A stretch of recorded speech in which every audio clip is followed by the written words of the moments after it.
नमस्कार। आज के इस एक्सप्लेनर में हम सीधे एक ऐसे टॉपिक पर आते हैं जो लाखों करोड़ों के निवेश और उसकी लीगल सेफ्टी से जुड़ा है। गुजरात में जमीन खरीदना हमेशा से एक बहुत बड़ा और आकर्षक कदम माना जाता है ना, लेकिन सच कहूं तो सरकारी दस्तावेजों की सही समझ ना होने के कारण लोग अक्सर अनजाने में बड़ी कानूनी परेशानियों में फंस जाते हैं। जमीन का सौदा बाहर से जितना चमकदार लगता है, उसके कानूनी पन्नों को समझना उतना ही जरूरी है। तो चलिए बिल्कुल आसान भाषा में समझते हैं कि अपने जमीन के निवेश को लीगली सेफ कैसे रखा जाए और खास तौर पर गुजरात में चलने वाले 7/12 एक्सट्रैक्ट का आखिर असली मतलब क्या होता है।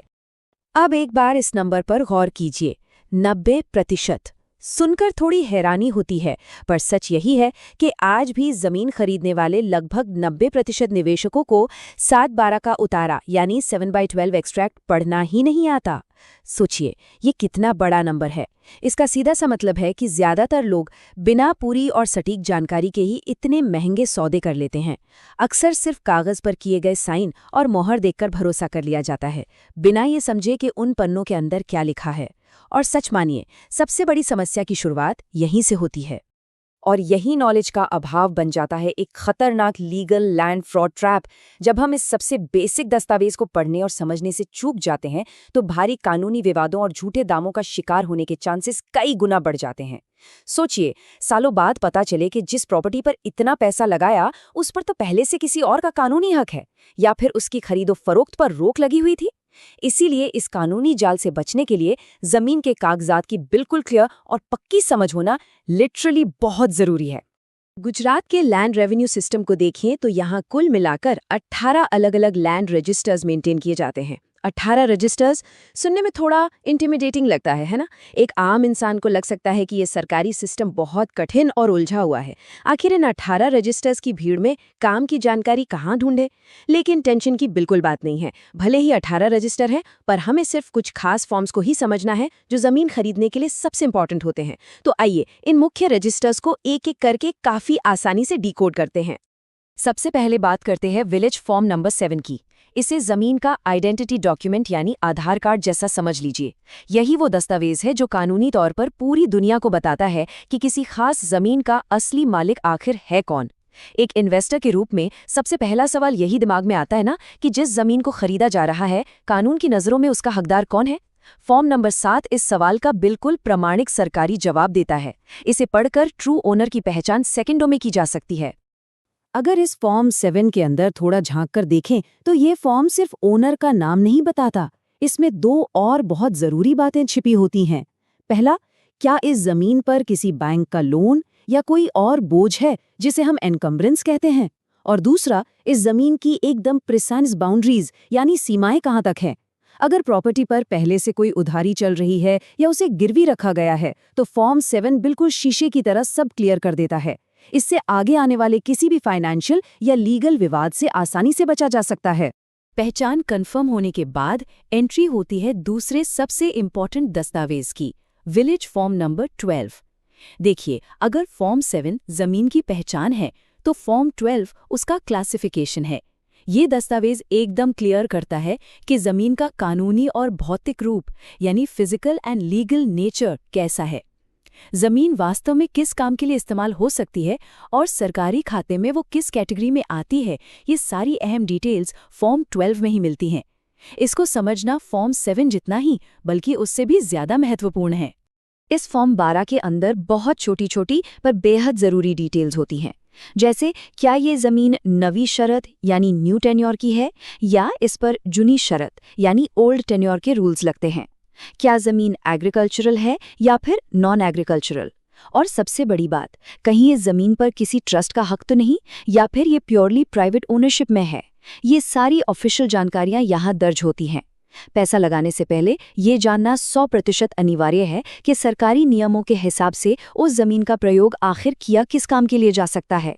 और अब आती है सबसे दिलचस्प बात, जब इन दोनों अलग अलग फॉर्म्स को मिला दिया जाता है, यानी फॉर्म 7 जो कि आइडेंटिटी है और फॉर्म 12 जो कि उसके टाइप को दिखाता है, तब बनता है एक बेहद शक्तिशाली दस्तावेज जिसे सरकारी और आम भाषा में 7/12 एक्सट्रैक्ट या 7/12 उतारो कहा जाता है।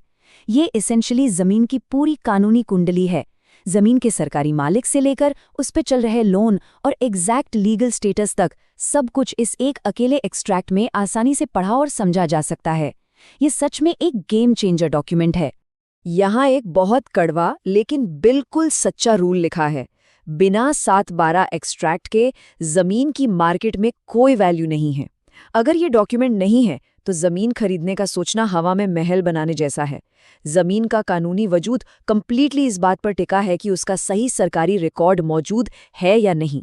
इस डॉक्यूमेंट के बिना कोई भी समझदार बायर उस जमीन को लीगली वैलिड नहीं मानेगा और सौदा वहीं के वहीं रुक जाएगा। ये शर्त बिल्कुल नॉन नेगोशिएबल है। ऐसे 3 मेजर सिनारियोज हैं जहां इस वेरीफाइड 7/12 एक्सट्रैक्ट की सख्त जरूरत पड़ती ही पड़ती है। पहला, जब जमीन आगे किसी और को बेचनी हो, यही पेपर मालिकाना हक साबित करेगा। दूसरा, जब जमीन के बेस पर बैंक से लोन लेना हो। ध्यान रखिए, कोई भी बैंक बिना इस सरकारी रिकॉर्ड के एक सिंगल रुपया भी सैंक्शन नहीं करेगा। और तीसरा, इनहेरिटेंस या वारिसाई का प्रोसेस पूरा करते वक्त, जब अगली पीढ़ी के नाम प्रॉपर्टी ट्रांसफर करनी होती है तो सबसे पहले यही डॉक्यूमेंट मांगा जाता है। इन तीनों कामों में इसके बिना आगे बढ़ना लिटरली असंभव है। अब इतनी टेक्निकल बातें समझने के बाद एक बात जो बिल्कुल ध्यान में रखनी चाहिए वो ये है कि कभी भी सिर्फ ब्रोकर की मीठी बातों पर अंधा विश्वास मत कीजिए। ये पुराना तरीका अब बहुत बड़ा जोखिम बन चुका है। कई बार ब्रोकर के पास पूरी जानकारी नहीं होती या फिर आसान मुनाफा कमाने के चक्कर में तथ्यों को छुपाया जा सकता है। सिर्फ जुबानी वादों पर लाखों करोड़ों का जमीन में निवेश करना आज के टाइम में किसी भी एंगल से समझदारी का काम नहीं है। डेटा और ऑफिशियल पेपर्स ही सबसे असली दोस्त हैं। तो इसका सबसे सुरक्षित समाधान क्या है? खुशी की बात यह है कि आजकल रिकॉर्ड्स वेरीफाई करना बहुत ही सिंपल और डिजिटल हो गया है। गुजरात सरकार ने NEROR पोर्टल नामक एक ऑफिशियल ऑनलाइन सुविधा शुरू की है। जमीन का सौदा फाइनल करने से पहले सीधा इस पोर्टल पर जाइए। वहां से प्रॉपर्टी का 7/12 एक्सट्रैक्ट निकालिए और वेरीफाई कीजिए कि उस पर डिजिटल सिग्नेचर मौजूद हैं या नहीं। डिजिटल सिग्नेचर वाला उतारा ही लीगली 100% वैलिड होता है। ऐसे इंडिपेंडेंटली वेरीफाई करके ही किसी भी निवेश को फ्यूचर प्रूफ और सुरक्षित बनाया जा सकता है। ये डिजिटल प्रोसेस साफ दिखाता है कि टेक्नोलॉजी ने हम सबके लिए प्रॉपर्टी वेरिफिकेशन कितना आसान बना दिया है। फिर भी अगर इस NEROR पोर्टल को यूज करने में कोई कंफ्यूजन हो या समझ नहीं आ रहा हो कि ऑनलाइन कहाँ जाना है, तो बिल्कुल फिक्र मत कीजिए। बस नीचे कमेंट सेक्शन में लिंक लिखिए। वहां ऑफिशियल पोर्टल का डायरेक्ट लिंक और एक simple step by step guide प्राप्त की जा सकती है। आज के इस डिजिटल युग में सरकारी दस्तावेजों को खुद ऑनलाइन वेरीफाई करने की आदत डालना बिल्कुल एब्सोल्युटली क्रूशियल हो गया है। तो आखिर में इस एक्सप्लेनर को खत्म करते हुए इस सवाल पर थोड़ा विचार करते हैं। क्या अगली जमीन की खरीदारी सरकारी डेटा से पूरी तरह वेरीफाई करके की जाएगी या फिर एक बार फिर सब कुछ सिर्फ किस्मत के भरोसे छोड़ दिया जाएगा? याद रखिए, 7/12 एक्सट्रैक्ट सिर्फ एक कागज का टुकड़ा नहीं है। ये किसी भी हार्ड अर्न्ड निवेश को सुरक्षित रखने का सबसे ताकतवर कानूनी हथियार है। उम्मीद है इस विश्लेषण से इस दस्तावेज की असली ताकत समझ आई होगी। सही डेटा का नियमित इस्तेमाल करें और कानूनी विवादों से बचें। इस सफर में आखिरी तक जुड़े रहने के लिए बहुत बहुत धन्यवाद। सही चुनें और हमेशा सुरक्षित निवेश करें।